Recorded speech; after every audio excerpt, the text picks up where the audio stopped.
ফরজ সালাত আদায় না করে রোজা রাখে তার রোজা রাখার যৌক্তিকতা কতটুকু? রোজা থাকা অবস্থায় উজুর সময় গড়গড়া কুলিও নাকে পানি দেওয়া যাবে কিনা? রোজা অবস্থায় স্ত্রীর কতটুকু কাছাকাছি যাওয়া যাবে? রোজা রাখা অবস্থায় স্বপ্নদোষ হলে রোজা থাকবে কিনা? রোজা রেখে ঠোঁটে পেট্রোলিয়াম জেলি ব্যবহার করা যাবে কিনা? সিয়ামরত মহিলার দিনের বেলা পিরিয়ড শুরু হলে দিনের বাকি অংশ না খেয়ে থাকতে হবে, খেলে কি গুনাহ হবে? রোজা রেখে মেহেদি নখে আর মাথায় দেয়া যাবে কিনা? তারাবিতে আমরা যে দোয়া পড়ি এবং মুনাজাতে যে দোয়া করি এটা সুন্নাহ সম্মত কিনা? রোজা থাকা অবস্থায় হাতের বা পায়ের নখ কাটা যাবে কিনা? আমি গর্ভবতী, আমার বমি হয়, মাথা ঘুরে, তাহলে আমার রোজার বিধান কি? অসুস্থতার কারণে তারাবি যদি 20 রাকাত না পড়তে পারি তাহলে কত রাকাত পড়া উচিত?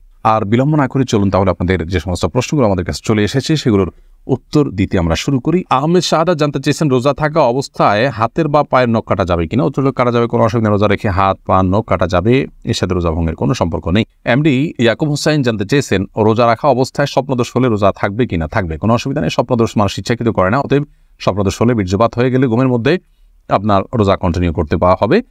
স্বপ্নদোষের কারণে বীর্যপাত হলে সে কারণে আপনি গোসল করবেন, গোসল ফরজ হবে আপনার, কিন্তু রোজা ভাঙবে না। ত্রিহান আপনি আইডি থেকে জানতে চাইছেন আমি গর্ভবতী, আমার বমি হয়, মাথা ঘুরে, তাহলে আমার রোজার বিধান কি? যদি বমি হয় এতে রোজা ভাঙবে না, ইচ্ছাকৃত বমি না করলে রোজা ভাঙবে না। হাদিসে আসেন নবী সাল্লাল্লাহু আলাইহি ওয়াসাল্লাম বলেছেন যে ব্যক্তির বমি হয় তার রোজা ভাঙবে না, যে ইচ্ছাকৃত বমি করে হাত দিয়ে বা বের করে তার রোজা ভাঙবে।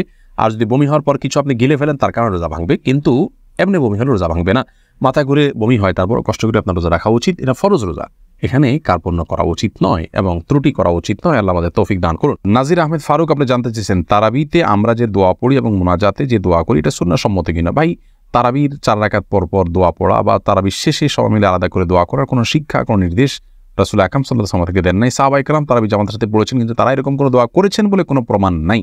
আর শরীরে কোনো কিছুর প্রমাণ না থাকলে ইবাদতের মধ্যে কোনো ইবাদতের মূল স্ট্রাকচার বা পদ্ধতির মধ্যে কোনো কিছু হাদিসে না থাকলে সেটাকে আমরা ইবাদতের অংশ হিসাবে যুক্ত করা এটা সঠিক কাজ নয়। আমরা মনে করি যে এটাকে কেউ যদি তারাবির অংশ মনে করেন তাহলে ভুল হবে। হ্যাঁ, মাঝে মধ্যে করলেন সেটা ভিন্ন কথা। সালাতের পর দোয়া কবুল সেই জায়গা থেকে যা যা মতো দোয়া করলেন সেটাও অসুবিধা নেই, এটা ঐচ্ছিক বিষয়। কিন্তু সিস্টেম বানিয়ে নেওয়া এবং এটাকে একটা ফরম্যাটে আনা যে নিয়মিত এই কাজটা করা সেটা কিন্তু সঠিক নয়। শিরিন আপনি জানতে চেয়েছেন অসুস্থতার কারণে তারাবি যদি 20 রাকাত না পড়তে পারি তাহলে কত রাকাত পড়া উচিত? তারাবি 20 রাকাত না পড়তে পারলে যতটুকু তৌফিক হলো ততটুকু পড়বেন। তারাবির রাকাত ফুলফিল না করলে যে কোনো গুনাহ হবে এমন না, ফরজ রোজার মতো। অসুস্থতার কারণে আপনি যদি 2-4 রাকাত 6 রাকাত কমও পড়েন কোনো অসুবিধা নেই।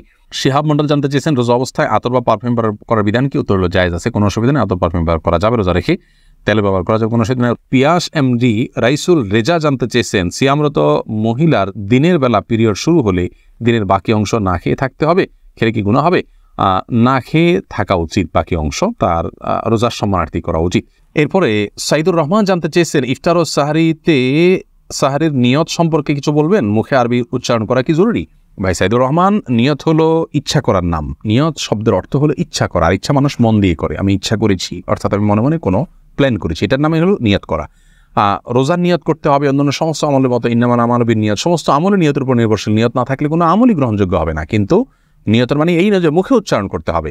শরীয়ত আমাদেরকে মুখে উচ্চারণ করে নিয়ত করার কোনো শিক্ষা দেয়নি এবং রোজার জন্য আলাদা কোনো নিয়তের শিক্ষা আল্লাহ তাআলা দেননি। নামাজের ক্ষেত্রেও কোনো নিয়ত, রোজা মুখে নিয়ত করার কোনো শিক্ষা আল্লাহ তাআলা দেননি। অতএব আমরা মনে মনে আমি যে রোজা রাখছি এটাই আমার নিয়ত হিসেবে যথেষ্ট হবে। আপনি ভোর রাতে কেন খেতে উঠেছেন? রোজা রাখার জন্য উঠেছেন, এর মানে হলো আপনার রোজা রাখার ইচ্ছা আছে, বাস নিয়ত আছে। আলাদা করে সেটাকে মুখে উচ্চারণ করা আর কোনো নির্দেশ আমাদেরকে দেয়নি, কোনো প্রয়োজন নেই। এটাকে জরুরি মনে করলে একটা দোয়া বানাই নিচ্ছি আমরা, নাওয়াইতু আন আসুমা গাদান ইত্যাদি, এরকম দোয়া বানিয়ে নিলে সেটি বরং বিদআতে পর্যবেসিত হতে পারে যদি সেটাকে আমরা সুন্নাহ মনে করি বা রোজার জন্য গুরুত্বপূর্ণ বা জরুরি মনে করি। সারজুর রিমা এই আইডি থেকে আমরা জানতে চেয়েছেন রোজা রেখে ঠোঁটে পেট্রোলিয়াম জেলি ব্যবহার করা যাবে কিনা? ঠোঁটে যদি খুব বেশি ফেটে যায়, খুব বেশি বিরক্তির কারণ হয় তাহলে হালকা করে দিতে পারেন, কিন্তু আপনার একান্ত যদি ঠোঁট না ফাটে বা খুব বেশি কষ্ট না হয় তাহলে পেট্রোলিয়াম জেলি ঠোঁটে ব্যবহার খুব বেশি করে করলে আপনার সেটি আমাদের থুতুর সাথে ভেতরে যাবে, সে আশঙ্কা আছে। এই জায়গা থেকে এটি করা অনুচিত এবং অনুত্তম এবং করা যাবে না। বখতিয়ার করিম আপনি জানতে চেয়েছেন রোজা থাকা অবস্থায় উজুর সময় গড়গড়া কুলিও নাকে পানি দেওয়া যাবে কিনা? ভাই বখতিয়ার, খুবই গুরুত্বপূর্ণ একটা প্রশ্ন আপনি করেছেন। রোজা অবস্থায় ওজুর সময় গড়গড়া করা, কুলি করা, নাকে পানি দেওয়া, এগুলোর ব্যাপারে ইসলামের শিক্ষা দৃষ্টিভঙ্গি হলো যে নাকে পানি দেওয়া যাবে, খুব বেশি টান দেওয়া যাবে না জোর করে। আর গড়গড়া কুলি করবেন, কিন্তু খুব বেশি গলার ভিতরে নিয়ে গড়গড়া করবেন না, কারণ নবী সাল্লাল্লাহু আলাইহি ওয়াসাল্লাম বলেছেন যে ওয়া মাদমিদ ইল্লা আন তাকুনা সাইমান, তুমি গড়গড়া করেই কুলি করবে, কিন্তু রোজাদার হলে তখন করবে না, যেহেতু তোমার ভেতরে গলার ভেতরে পানি চলে যাওয়ার ভয় আছে, চলে গেলে সেক্ষেত্রে রোজা ভঙ্গ হয়ে যাবে। অতএব গড়গড়া করা রোজা অবস্থাতে অনুচিত, খুব গভীর গড়গড়া করা। খায়রুন নাহার জানতে চেয়েছেন রোজা রেখে মেহেদি নখে আর মাথায় দেয়া যাবে কি না?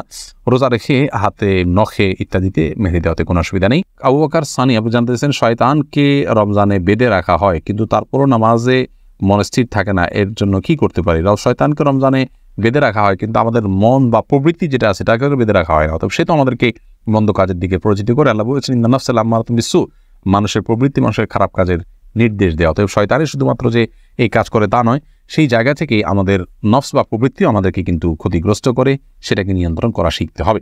মেহেদি হাসান মির্জা জানতে চেয়েছেন রোজা রেখে নাক বা কানের ড্রপ ব্যবহার করা যাবে কিনা? ভাই মেহেদি হাসান, রোজা রেখে নাকে ড্রপ দিতে পারবেন না, কারণ নাকে ড্রপ দিলে সেটা গলায় যেতে পারে। নবী সাল্লাল্লাহু আলাইহি ওয়াসাল্লাম বলেছেন ওয়ামাদমিদ ইল্লা আনতাকুনা সাইমান, তুমি কুলি করবে কিন্তু রোজাদার হলে গড়গড়া করতে যাবে না, কারণ গড়গড়া করলে ভিতরে পানি যেতে পারে। নাকে ড্রপ দিলে সেটা যেহেতু ভিতরে যেতে পারে, অতএব সেই জায়গায় দেখেন নাকে ড্রপ দেওয়া যাবে না রোজা রেখে।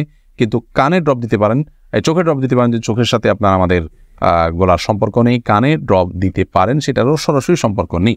যদি আপনি গলায় স্বাদ অনুভব করেন ড্রপ দেওয়ার পরে কানে বা চোখে, তাহলে সেক্ষেত্রে আপনি সে রোজা আবার রেখে দিবেন, কিন্তু নাকে দিতে পারবেন না, যেহেতু নাকে দিলে সেটা ভেতরে যায়। এমনি হাসানুল করিম জানতেছেন রোজা অবস্থায় স্ত্রীর কতটুকু কাছাকাছি যাওয়া যাবে? রোজা অবস্থায় স্ত্রীর সাথে সম্পূর্ণ পাশাপাশি শোয়া যাবে, থাকা যাবে, এমনকি চুম্বনও করা যাবে, আলিঙ্গনও করা যাবে, কোনো অসুবিধা নেই। শুধুমাত্র স্ত্রীর সহবাস সেটি করা যাবে না। সহবাসটা যাতে না হয় সেই জিনিসটি খেয়াল করতে হবে। লজ্জাস্থানের মিলন সেটি সরাসরি হারাম, বীর্যপাত না হলেও শুধু সম্মিলনটাই হারাম। এছাড়া আলিঙ্গন চুম্বন হতে পারে। আমাদের আয়েশা রাদিয়াল্লাহু আনহা বলেছেন যে নবী সাল্লাল্লাহু আলাইহি ওয়াসাল্লাম রোজা রাখা অবস্থায় স্ত্রীদের আদর সোহাগ তিনি করতেন, এটি জায়েজ আছে। তবে কেউ যদি সেটি করতে গেলে নিজেকে নিয়ন্ত্রণ করতে পারবেন না এমন আশঙ্কা হয়, তাহলে তার জন্য এটি করা জায়েজ নাই। শাকুল খান জানতে চেয়েছেন কেউ যদি ফরজ সালাত আদায় না করে রোজা রাখে, তার রোজা রাখার যৌক্তিকতা কতটুকু? তিনি রোজা রাখছেন, একটা ফরজ আদায় করতেছেন, এজন্য আমরা অবশ্যই তাকে অ্যাপ্রিসিয়েট করবো যে তিনি অন্তত একটা ফরজ আদায় করতেছেন। কিন্তু রোজা নামাজ না পড়ে রোজা রাখা মানে হলো যে তিনি লুঙ্গি না পরে আপনার গেঞ্জি পরার জন্য অস্থির হয়ে উঠেছেন। ব্যাপারটা এরকম হয়ে যাবে, গেঞ্জি পরাও দরকার কিন্তু লুঙ্গি পরা তার চেয়ে বেশি দরকার। অতএব নামাজটাকে সবচেয়ে বেশি গুরুত্বের সাথে দিতে হবে, তারপর তিনি রোজার জন্য চেষ্টা করতে হবে। নামাজ না পড়ে রোজা রাখা এটা হলো নামাজের গুরুত্ব বা সালাতের গুরুত্ব না বোঝার কারণে। আল্লাহ তাআলা আমাদের ভাইকে বোঝার তৌফিক দান করুন। ইলমি একটা অনুষ্ঠান করা এবং হাদিস ভিত্তিক জ্ঞানের একটি অনুষ্ঠান, অতএব এটিকে অন্যদের দেখার সুবিধার্থে, অন্যদের জানার সুবিধার্থে শেয়ার করে দিন, ওয়াচ পার্টি করে দিন। এর মাধ্যমে আপনার ছোট্ট একটি ক্লিকের মাধ্যমে অনেক বেশি অফুরন্ত সওয়াবের আপনি অধিকারী হতে পারবেন। শয়তান আমাদেরকে এরকম সহজে অনেক বেশি অর্জন হতে পারে সে আমলগুলো থেকে ভুলিয়ে রাখে এবং এগুলোকে আমাদের কাছে গুরুত্বহীন করে রাখে। অতএব শয়তানকে আমরা কোনোভাবেই যেন সুযোগ না দিই। আল্লাহ তাআলা সেই তৌফিক দান করুন। আমরা দাওয়াত এবং দ্বীন প্রচারের অংশ হিসাবে এই পোস্টকে শেয়ার এবং ওয়াচ পার্টি করি।